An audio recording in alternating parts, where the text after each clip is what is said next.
바이든 정부 들어서면서 미중 간 무역 분쟁이 더욱 심화되는 모습을 보이고 있습니다. 특히 최근 중국이 미국에 대한 히토류 수출을 제한하는 새로운 수출 통제법을 명시화하면서 양국 간 무역 갈등이 전략자원 전쟁으로 확대되고 있습니다.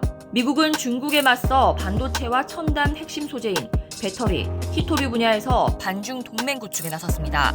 바이든 대통령은 24일 백악관에서 공급망 점검에 대한 행정명령에 서명했습니다.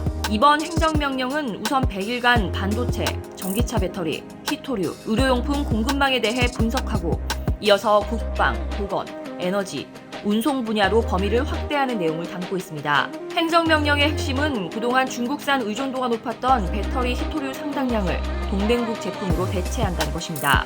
중국이 세계 공급의 반 이상을 차지하는 히토류는 배터리, 연구자석 등 제조에 가장 중요한 원료입니다. 스마트폰과 전기차는 물론 전투기 등 첨단 무기에도 핵심 원료로 들어가기 때문에 안정적인 공급이 필수적입니다. 중국이 이들 품목을 무역 보복 수단으로 악용할 경우 미국의 안보와 핵심 테크 산업이 심각한 타격을 입을 수 있습니다. 실제 중국은 지난 2010년 센카쿠 열도를 놓고 영유권 분쟁을 벌인 일본을 상대로 히토류 공급을 줄여 일본 산업계에 막대한 피해를 입힌 바 있습니다. 반도체도 중국이 향후 히토류처럼 세계를 상대로 무기화할 수 있는 분야로 꼽힙니다. 미국은 이를 막기 위해 동맹인 대만과 일본을 끌어들여 반중 전선 구축에 나서고 있습니다. 세계 1위 반도체 위탁 생산업체인 TSMC에 보조금을 줘 미 애리조나주에 12조 원 규모의 공장을 세우고 있습니다. TSMC는 이 공장에서 오는 2024년부터 군사용 반도체를 생산할 계획입니다. TSMC는 일본 도쿄 인근 스쿠바에 연구소를 짓고 공장 건립을 검토하는 등 미일 대만 동맹의 구심점으로 떠오르고 있습니다.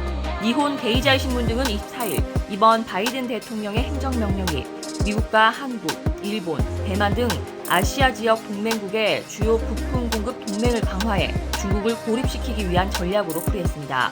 중국이 1대1로 프로젝트를 비롯해 아시아 시장뿐만 아니라 유럽 등으로 정치, 경제적 패권을 키워가고 있는 가운데 첨단 부품 공급망에서 중국을 제외시켜 영향력을 억제하려는 강경책이라는 설명입니다. 한편 핵심 검토 대상 품목인 히토류, 반도체 칩, 전기차용 대용량 배터리, 의약품 4대 품목에 한국이 우위인 반도체 칩과 차량용 배터리가 포함되어 있습니다.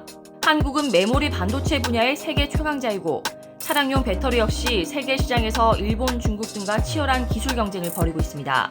바이든 정부의 검토가 이들 품목에서 중국 의존도를 낮추고 동맹을 통한 공급망 확대 및 강화 쪽으로 초점을 맞춘다면 한국에 유리하게 작용할 가능성이 높습니다.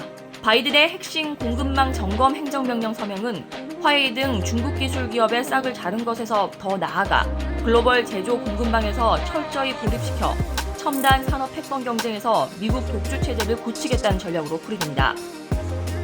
이상 광화문 비스통신이었습니다.